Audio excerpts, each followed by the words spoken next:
না বাবা, আমার ডানার নিচে একদম সেধিয়ে থাক। দেখছিস বাইরে কেমন আকাশটা কালো হয়ে এসেছে? বাবা কোথায়? বাবা এখনো ফিরছে না কেন?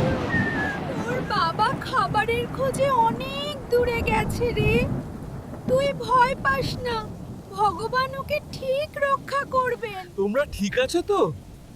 আসতে বড্ড দেরি হয়ে গেল। দেখলাম বাতাস সরাসরি আমাদের কোটরের মুখে আছড়ে পড়ছে, তাই এই শক্ত লতাটা নিয়ে এলাম বাসার মুখটা আড়াল করার জন্য, যাতে বৃষ্টির ছাঁট আর ঠান্ডা হাওয়া মিঠুর গায়ে না লাগে। তুমি আমাদের জন্য নিজের জীবন বাজি রেখে ফিরে এসেছো, এটাই আমাদের সব থেকে বড় পাওয়া।